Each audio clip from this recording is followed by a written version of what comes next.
The council chamber of the Galactic Empire was one of the most powerful rooms in the known universe. It sat inside a hollow moon, carved out by a civilization so old that most species had forgotten their name. The walls were made of dark stone and pale crystal, and the light inside was always dim and steady, like the inside of a church that had never been touched by sunlight. Thousands of seats rose in wide rings around a central floor, and every seat was filled. 400 worlds had sent their representatives. The air was thick with noise, with the low hum of 1,000 conversations happening in 100 different languages, all of it running through translation nodes built into every chair so that no one missed a word. General Vexora walked to the center podium alone. He was tall, even by the standards of his own people. His skin was the color of old stone, gray and layered in flat plates that overlapped like armor. He had 4 arms, all of them long, and 6 eyes arranged in a shallow curve across the top half of his face. He had served the Galactic Empire for 80 years. In that time, he had fought in 11 major wars. He had commanded fleets that stretched across entire star systems. He had never asked for help, never retreated without order, and never lost a battle. The other generals of the Empire respected him the way that people respect things that are both very powerful and very old. They did not love him, but they listened to him. He raised one hand, and the chamber went quiet. He did not look nervous. He did not fidget or adjust his uniform or look around at the crowd. He simply stood at the podium and waited until the last voice had stopped, and then he began to speak. He said he had stood on 100 worlds. He said he had broken enemy fleets that outnumbered his own by 10 to 1. He said he had walked through the ruins of cities that belonged to civilizations which had dared to challenge the Empire, and he had felt nothing except the quiet satisfaction of work completed. He had never come before the council to warn them away from a fight. He had always come to tell them how the fight had gone, and the answer had always been the same. The Empire had won. Today was different. He told them he had sent 4 scout ships to the edge of a small solar system on the outer rim of Imperial expansion. The system was called Sol by the species that lived there. It contained a single star, several planets, and 1 world of particular interest, and a blue and green planet about halfway out from the sun, modest in size, with 1 large gray moon and a ring of stations and shipyards orbiting it. On that planet lived the species called humans. The Empire had been watching them from a distance for some years. They were young, as civilizations went. They had only reached space 300 years ago. By galactic standards, they were barely out of the nest. The scout ships had been sent to gather information. Nothing aggressive. Standard observation protocol.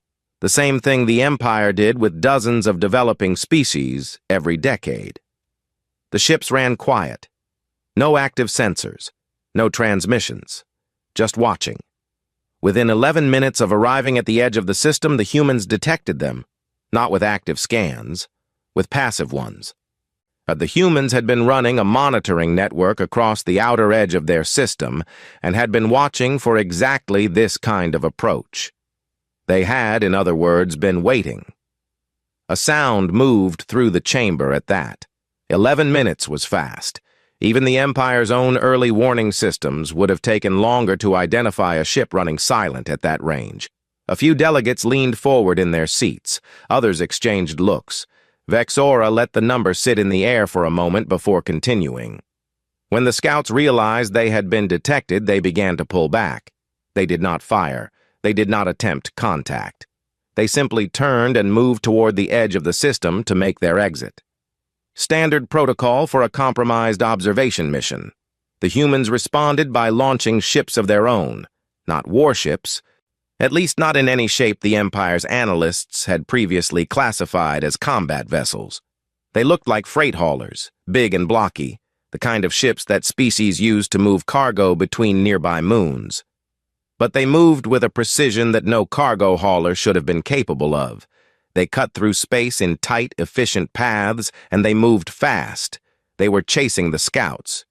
Governor Zell of the Tharnic Confederacy laughed at that point.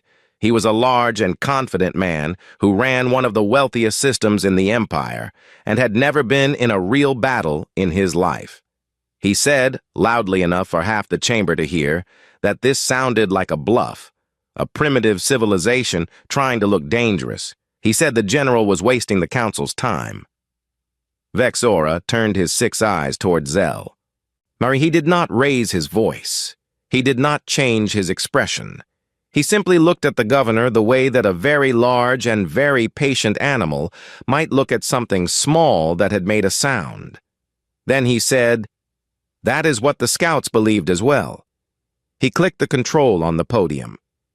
The lights in the chamber shifted as a holographic display came to life in the open space above the central floor. It showed footage recovered from the one scout ship that made it back. The footage showed the human ships giving chase. It showed 2 of the 4 Imperial scouts being caught, pulled in by tractor field projectors, the kind of equipment normally used for docking and salvage, not for capturing military vessels. The chamber was no longer laughing. Vexora told them what happened next. The 2 captured crews were held for 18 days. And during that time, they were given food, medical care, and clean quarters. They were not interrogated. They were not threatened. No weapons were pointed at them at any time. When they were released, they were transported to the nearest Imperial way station aboard one of the human haulers. The human crew apologized for the inconvenience of the capture and offered to help carry any equipment the scouts needed for the journey home. The returned crews filed their reports and said, in their own words, that they had been treated better by the humans than they were sometimes treated at Imperial resupply depots. But that was not the part that made the chamber go quiet. The part that made the chamber go quiet came next. The released crews had been given something to bring back. A data package, compiled by the humans, and addressed directly and by name to the High Council of the Galactic Empire. Inside that package were schematics, detailed, accurate, complete schematics of every ship in the Imperial forward fleet near the Sol system. The humans had scanned them, fully, down to drive core configuration and hull plating thickness. They had done it during the pursuit, in the window between detecting the scouts and capturing 2 of them. And they had packaged the results neatly and sent them home with their prisoners as a kind of gift. High Chancellor Dorath, who had sat perfectly still throughout the entire presentation, finally spoke. His voice was low and very precise. He asked what the message in the data package said. Vexora told him. The message had been recorded in 17 galactic languages, and including 2 that the Empire had never shared with any species outside its own borders. It said, "We have seen you. We mean no harm. Please identify yourself before we are forced to assume otherwise." The chamber was silent for a long moment. Then Governor Zell, who had stopped laughing, quietly sat back down in his seat. Aaron Cole had been living among alien species for 6 years, and in that time, he had learned to read a room that had no humans in it. He had learned to watch the way that Veth delegates tilted their head plates when they were surprised, and the way that Keth representatives tapped their secondary fingers against their armrests when they were trying to hide worry. He had learned which silences were the comfortable kind, and which ones were the kind that came right before something important happened. The silence in the council chamber after Vexora finished his opening presentation was the second kind. Aaron sat near the back of the upper tiers, in a section reserved for cultural observers. He was a trade liaison for a small human commerce collective, which meant that in theory, his job was to facilitate agreements about raw materials and shipping routes. In practice, his job for the past 6 years had been to sit in rooms full of aliens and try to make humanity seem reasonable. He was good at it. He was a lean man with dark eyes and a habit of sitting very still, which several species interpreted as a sign of deep thought, and one species interpreted as a sign of illness, but which mostly just meant that he had grown up in a household where being quiet was safer than being loud. Beside him sat Dr. Lena Park. She was a xenolinguist. which meant she spent most of her professional life with her head inside a language that was not her own. She had been the one to compile the list of galactic languages that the humans had used in their data package message, a fact that she had not told the Council and did not intend to. She was small and precise in everything she did, from the way she took notes to the way she drank her water. She placed her hand on Aaron's forearm when the general began his second presentation, not because she was scared, but because she knew what was coming and thought it would help to have something solid to hold on to. He did not pull his arm away. The second part of Vexora's presentation covered what the Imperial Intelligence Division had been able to gather about humanity from the data package itself, and the humans had included in it not just the fleet schematics, but a broad collection of their own public records. History, science, art, population data, infrastructure maps, trade networks, agricultural output, medical research. It was, Vexora said, the most complete first contact package any species had ever voluntarily submitted to the Empire. It was also, he added quietly, clearly assembled by people who wanted to be understood and were not afraid of being looked at closely. He started with the shipyards. The holographic display shifted to show orbital maps of the Sol system. The humans had 17 major shipyards in operation, scattered across the orbits of their inner planets and around the large gas giant they called Jupiter. These were not small facilities, and several of them were larger than the Empire's primary construction docks in the Keth sector, which had been built over 2 centuries and were considered among the finest in the galaxy. The human yards had been built in 60 years. Governor Zell, who was still sitting quietly after having stopped laughing, stirred at that. He asked how that was possible. 60 years was not enough time to build facilities of that scale. Vexora said the humans had done it by working in shifts, 3 crews, around the clock, every day, in conditions that most galactic engineers would have refused without additional compensation, and that the humans had simply accepted as the normal pace of a project that needed to get done. He moved on to the mining operations. Humans had been extracting resources from their asteroid belt for almost a century. And they had stations on moons with no atmosphere and no natural warmth, kept alive by their own technology in environments where a single equipment failure could kill everyone inside. They had a colony on the 4th planet in their system, a cold and thin-aired world they called Mars, where roughly 40,000 people lived in pressurized habitats and grew their own food in sealed greenhouses.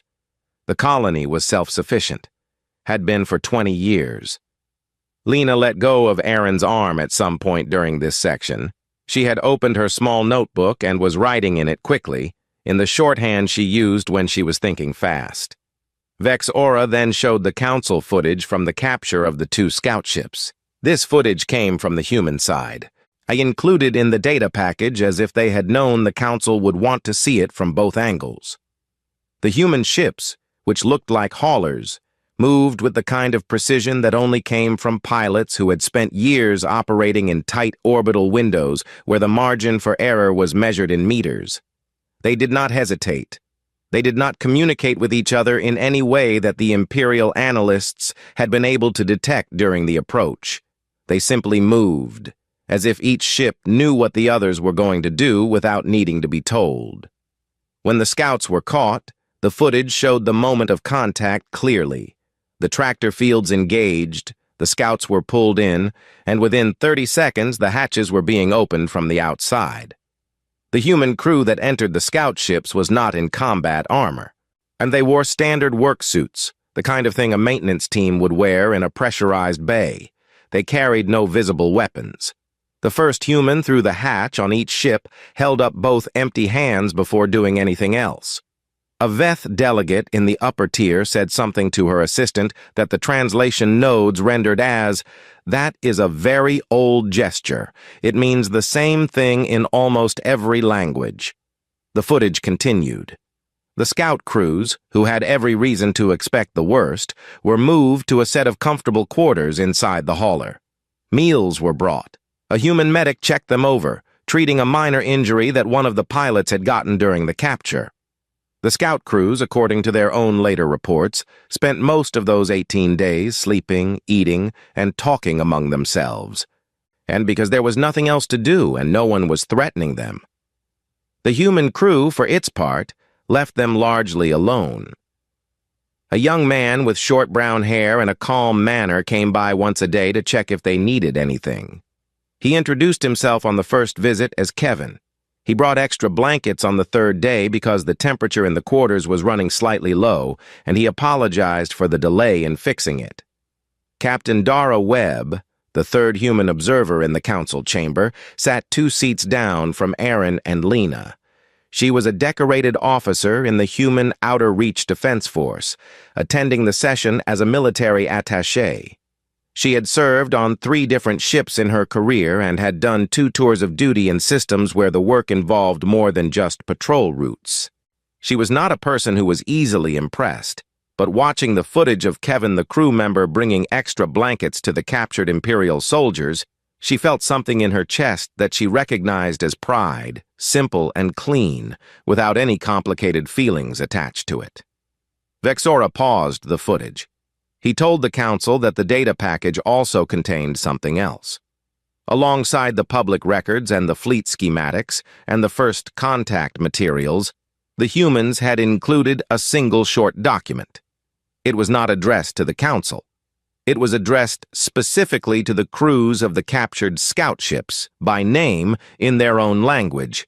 It thanked them for their patience.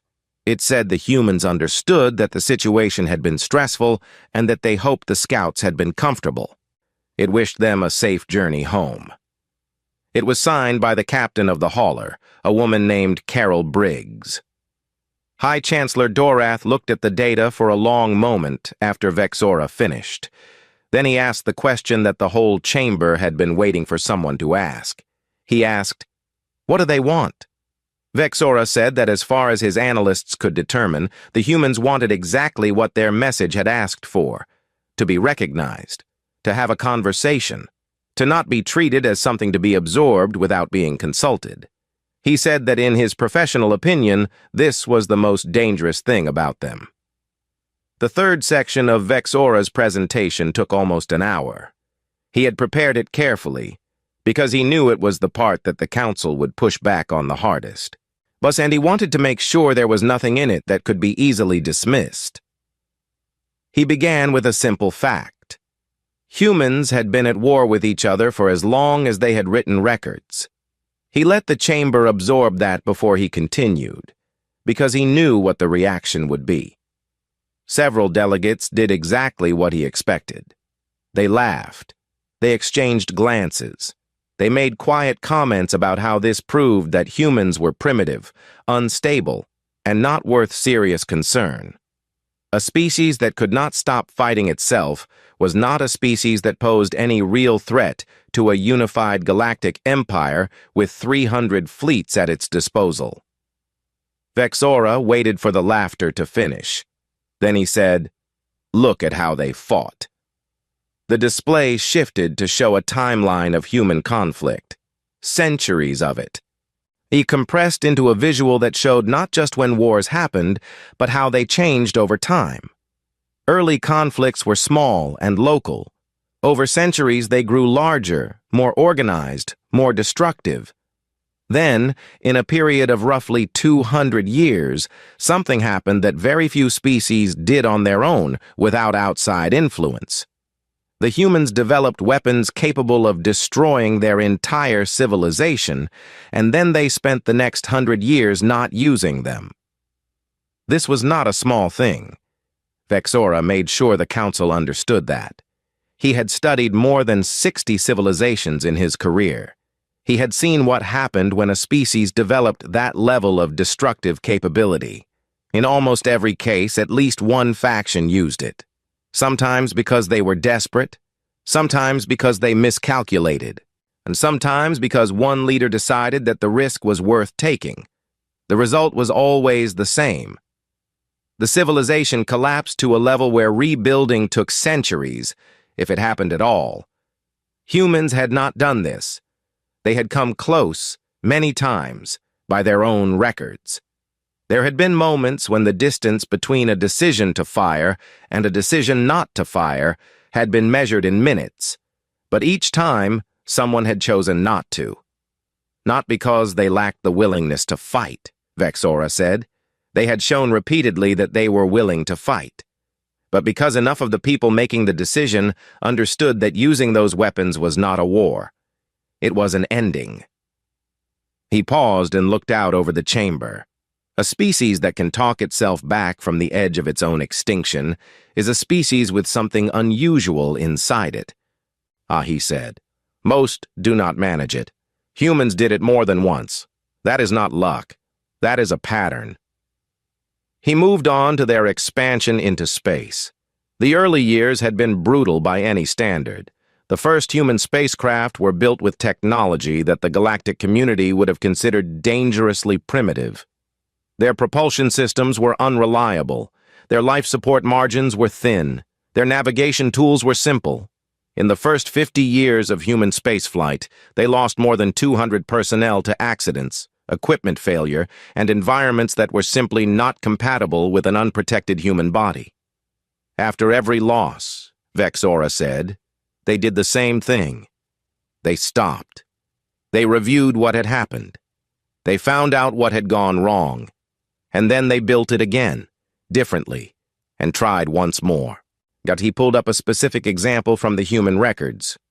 A mission in the early period of their space program where a small crew had survived a catastrophic equipment failure through a combination of emergency procedures and improvised solutions. The crew had been 3 days from death when they landed safely.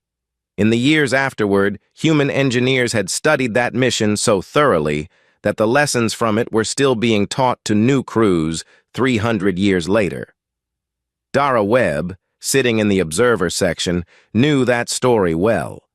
Every human officer did. She had been tested on it 3 times during her training. She did not think of it as an inspiring story exactly. She thought of it as an accurate description of how her people approached problems, which was, you do not give up because the situation looks bad.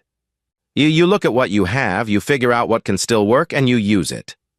The chamber was very quiet during this section of the presentation. The laughter was gone. Some delegates were leaning forward. Others had stopped taking notes and were simply watching Vexora with their full attention. He spent the next portion of his presentation on the physical nature of the human body, which was something the Empire's biologists had found deeply interesting when the data package was analyzed.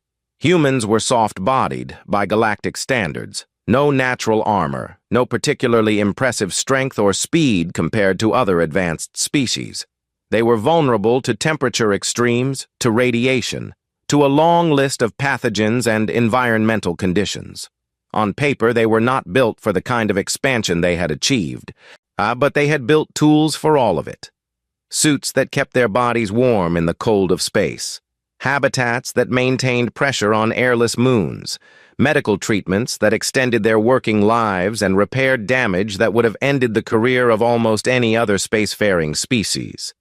They had compensated for every physical weakness they possessed with technology and stubbornness in roughly equal measure. One of the Veth delegates asked a question at this point.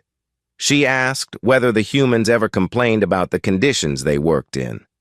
Vexora said yes, frequently and at considerable length, but they did not stop working.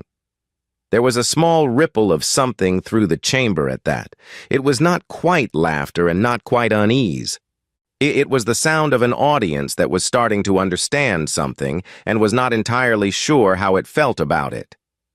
The final section of the third presentation covered the handful of external conflicts humans had been involved in since making contact with fringe elements of the galactic community. Pirate groups, territorial disputes, 2 incidents involving species that had moved into systems the humans considered part of their expansion zone without asking first. The pattern in all of these was consistent. When humans were threatened or attacked, they responded quickly and with significant force. There was no lengthy period of negotiation first, no formal warnings in the traditional galactic style. They assessed the threat, they decided what level of force was appropriate, and they applied it. The conflicts were short, and the outcomes were decisive. But the moment the other side stopped fighting, the humans stopped too. There was no continued destruction, no pursuit beyond what was necessary to make sure the threat was finished, no burning of territory as a message to others. They ended the fight, and then they left. Admiral Cross of the Second Armada, who had been quiet throughout the presentation, spoke up here. He said that sounded like a species that was simply not thorough enough, that leaving enemies standing after a victory was a strategic error. Vexora looked at him for a moment before answering. He said that was one interpretation. Another interpretation was that humans did not fight to destroy. They fought to stop a specific problem. When the problem was stopped, so was the fight. The distinction, he said, was important, because it meant that humans were not aggressive in the way that truly dangerous species were aggressive. They did not expand by force for the sake of expansion. They did not attack unless they had a reason. But when they had a reason, and when the fight came to them, they did not hold back, and they did not stop until it was over. He looked at the chamber. The question, he said, was whether the Empire wanted to give them a reason. Governor Zell had been quiet for a long time, and that was unusual for him. He was not a man who stayed quiet when he had opinions, and he had many opinions. He governed one of the wealthiest systems in the Empire, a position he had held for 20 years through a combination of political skill and a talent for making the right friends at the right moments. He had never served in the military, and he had never been in a real fight, but he had been in 1,000 arguments, and he had won most of them, and he believed firmly that confidence was most of what winning required. He stood up before Vexora had finished his final point. He said the general was presenting a detailed case for why they should be afraid of a single-system civilization with no galactic alliances, no formal military designation in imperial records, and a total population that was smaller than some of the Empire's mid-tier member worlds. He said this was not a strategic assessment. It was a collection of interesting stories dressed up as strategic assessment. He said the math was simple. 300 fleets against one solar system was not a war. It was an afternoon. Several delegates applauded, not all of them, but enough to make the sound significant. Vexora let the applause end. He did not look bothered by it. Then he said, "The math is exactly what concerns me." He walked through it slowly, the way that a good teacher walks through a problem that looks simple on the surface, but has something difficult hiding inside it. Yes, the Empire had 300 fleets. Yes, the humans had one solar system. If the campaign were run as a standard integration, the Empire would win. Vexora had no doubt about that. He was not standing here to tell them the humans could beat the Empire in a straight fight. They could not. Not yet. The word "yet" sat in the air for a moment. He continued. He said the question was not whether the Empire could win. The question was what winning would cost, and how long the winning would take, and what the Empire would look like when it was finished. And he asked the Council to consider what they knew about how humans behaved when they were under pressure. Not the pressure of a trade dispute or a local conflict. Real pressure, existential pressure, the kind that made a civilization look at itself and decide what it was made of. He pointed to the data from their own history. He pointed to the weapons that could have ended them. He pointed to the moments when human civilization had stood at the edge of collapse and the people making the decisions had chosen to keep going instead. He said that this pattern, this specific pattern of refusing to stop even when stopping would be the easier choice, was the most important thing in the entire data package. Not the fleet schematics, not the shipyard maps, not the capture of the scout ships, the pattern. He said, if we attack them, we give them a common enemy, and a species that has already proven it can unite itself against the one thing that could end it entirely will unite itself against us with everything it has. We will win the first battle, probably the first 10 battles, but we will not be fighting against the fleet they have today. We will be fighting against the fleet they will build tomorrow, and the day after and the year after that, in shipyards that are already among the largest in this region of the galaxy, and that will run at full capacity the moment we give them a reason to." Admiral Cross leaned forward and said that was speculation.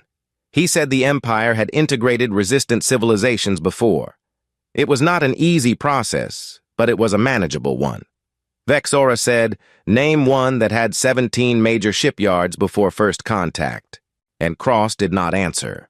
Vexora said, "Name one that could build a facility to rival the Keth sector docks in 60 years.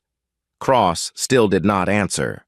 Vexora said, "Name one that, when its military personnel were captured by an unknown alien force, filed formal reports that were more concerned with equipment inventory than with the experience of being held."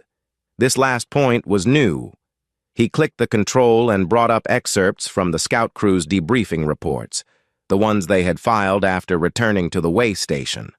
The reports were professional and detailed and almost entirely focused on what had been observed about the human vessels and personnel. There was almost nothing in them about the emotional experience of the capture. One crew member had noted that the food was good, and another had mentioned that the quarters were warmer than his bunk back at base. That was the extent of the personal commentary. High Chancellor Dorath, who had now been watching everything with the careful attention of someone who was doing very serious thinking, spoke up for the second time in the entire session. He asked Vexora what he was recommending, specifically. Vexora said he was recommending 3 things. First, that the forward fleet be stood down from combat readiness immediately, not withdrawn, but stood down, kept in position, but made clearly non-threatening. Second, that a formal diplomatic mission be dispatched to the human system, led by a species with a strong first contact record, one the humans had not encountered before and had no reason to be suspicious of. Third, that the integration campaign for the Sol system be removed from the schedule entirely, not postponed, removed, and that any future decisions about the Empire's relationship with humanity be made through negotiation rather than force. He said, "I have fought 80 years for this Empire. I have never told this council to back away from a fight. I am telling you now. Not because I think we would lose, but because I think the cost of winning would change what this Empire is in ways we would not recover from." Governor Zell said that was a remarkable amount of caution from a general who had never lost a battle. Vexora looked at him steadily and said, "I have never lost a battle because I have never started one I did not need to start. That is not caution. That is how you stay undefeated." Aaron Cole in the observer section had not moved in the last 20 minutes. He was watching Vexora the way that he watched things when he was committing them to memory. Lena had stopped writing in her notebook.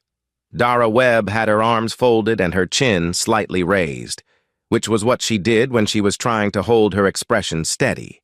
The chamber was very quiet.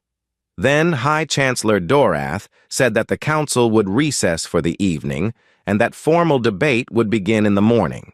He said all delegates should review the full data package before the session resumed. He said this matter would be treated with the seriousness it deserved. He did not say which way he was leaning. He did not need to. The people who had been watching him closely enough already knew. Vexora stepped back from the podium, collected his materials, and walked off the central floor without looking at any of the delegates. He had said what he had come to say. The rest of it was not up to him. The debate lasted 3 days. Aaron Cole attended every session. He sat in the observer section with Lena on his left and Dara on his right, and he watched the most powerful governing body in the known galaxy argue about his species. It was a strange experience. He had spent 6 years working to make humanity seem reasonable and approachable and worth doing business with. And here was a 4-star general doing it better than he ever had, with harder evidence and a more direct delivery style. He was not sure whether to feel grateful or slightly embarrassed. Governor Zell led the argument for the integration campaign. He had recovered from the surprise of Vexora's presentation and returned to his usual form, which was confident and loud and skilled at framing things in ways that made his position sound like the only sensible one. He talked about precedent. He talked about what it would look like to the rest of the galaxy if the Empire hesitated in front of a single-system civilization that had been in space for 300 years. He said the Empire's strength was not just its fleets.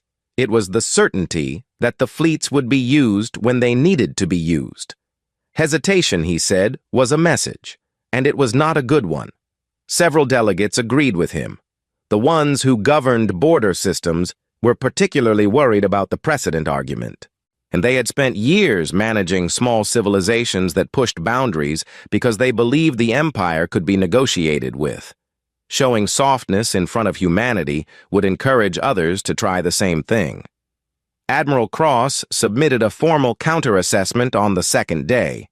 It was a detailed military analysis concluding that Vexora had overstated the human threat. He acknowledged the shipyards and the industrial capacity, but argued that industrial capacity required time to become military capacity and that a fast, decisive campaign before the humans could mobilize would resolve the matter before their production potential became relevant. He estimated the campaign could be completed in 4 years. Vexora was asked to respond. He said 4 years was long enough for humans to build a great deal, and he said he would stake his record on that. He did not say anything else. The arguments went back and forth. By the third day, the chamber had settled into the kind of slow, grinding debate that happened when a large group of powerful people all knew that the decision they were about to make was going to matter for a very long time. Voices were lower. The grandstanding had mostly stopped. Even Zell was more measured in his final arguments, making his points carefully rather than loudly. On the morning of the fourth day, High Chancellor Dorath called for the vote. The integration campaign was rejected. 61 votes against, 39 in favor. In its place, the Council authorized the formation of a diplomatic mission to the Sol system. It would be led by Ambassador Sevra of the Keth Compact, on a species with a long and respected history of first contact work.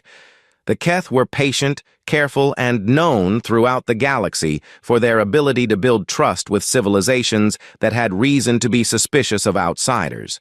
They were also, notably, a species that humanity had never encountered, which meant there was no existing impression to overcome. The forward fleet was not immediately pulled back. That required additional orders and coordination, and it would take several weeks. But the command to stand down from combat readiness was transmitted within the hour. The fleet would hold position, but would not move toward the human system, would not run active scans, and would not respond to any human communication attempts except to confirm that the communication had been received. Anarin got the news on his communicator while sitting in the station's observation lounge. He read the summary twice, then set the communicator down and looked at the stars outside the window. He had grown up reading about space as a place full of possibility. His grandmother had told him stories about the early missions, the ones where everything could go wrong and often did, and the people who went anyway because someone had to go first.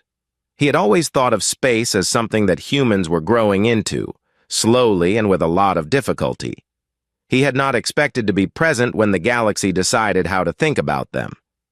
Lena came in a few minutes later with 2 cups of a hot drink that the station served as a coffee substitute. It was not very good. She had learned to make peace with it. She set 1 cup in front of Aaron and sat down across from him. He told her the vote had come through. She said she knew. She had been monitoring the council channel on her own communicator. They sat quietly for a moment. Outside the window, the stars were the same as they had always been. Nothing had changed out there, but something had changed in the room behind them, and Aaron could feel it the way that you feel a shift in pressure before a storm. He said he kept thinking about how close it had been. 61 to 39 was not a large margin. If Vexora had been less thorough, or if Dorath had leaned the other way, or if the Keth delegation had been smaller and less influential, it could have gone differently. Lena said that was how it usually worked. Someone said the thing that needed to be said, and then everyone else decided whether they were going to listen. Dara Webb appeared in the doorway a few minutes later. She walked in without being invited because that was how she did things, pulled a chair over, and sat down with the straight-backed posture of someone who had spent 20 years in uniform and would probably never fully lose it. She told them that in about 5 hours, Ambassador Sevra's advance team would want a briefing from the human observers on station. Cultural context, communication style, things to know before the formal mission launched. She said the two of them were the most qualified people available for that briefing, and she expected them to be ready. Aaron asked what she thought they should focus on. Dara thought about it for a moment. She was not a person who answered questions quickly when the question was worth taking seriously. Then she said, "Tell them the truth about us. Tell them we are difficult and stubborn, and we complain about things constantly and we still do them anyway. Tell them we built stations on rocks with no air because the resources were there and we needed them. Tell them we came as close as any species has ever come to ending ourselves, and we stepped back. Tell them that when something catches our attention, we do not let it go until we understand it completely. And tell them that if they come to us with honesty and with the intention of dealing fairly, there is no better partner in this galaxy. But if they come to us with a different plan, they should know that we will figure it out. We always figure it out." She looked out the window for a moment, and then she said, "Tell them we are worth the trouble." Aaron looked at his coffee substitute and then at the stars and then at Dara, and he thought that she had probably just given him the best summary of humanity he had ever heard. General Vexora, for his part, left the council station the morning after the vote. He filed his full report with the Imperial Military Archive before departing. It was a long document. The executive summary was short. The final line of the summary said, "They are not what we expected. They are more complicated and more capable and more determined than any early assessment suggested. Approach them with honesty or do not approach them at all." The report was classified at the highest level of Imperial security. Access was restricted to senior military and government officials only. Within 12 years, it was the most widely read document in the known galaxy. Nobody ever found out how it got out. Historians later speculated that someone had decided it was simply too important to stay locked away. Others thought that the humans themselves had found a way to obtain a copy and released it quietly, which would have been very much in keeping with their character. Ambassador Sevra arrived in the Sol system 14 months after the vote. The humans had been tracking the diplomatic convoy from the moment it crossed the outer edge of their monitoring network. By the time Sevra's ship reached the orbit of the third planet, there were 17 human vessels waiting to escort it in, all of them with their running lights on and their communication channels open. The first message from the human side was simple. It said, "Welcome. We have been waiting for you. Come in safely." Sevra later said, in the report she filed after the first month of talks, that she had been doing first contact work for 40 years and had met more than 30 new civilizations. She said humans were the first species she had encountered that seemed genuinely happy to have company.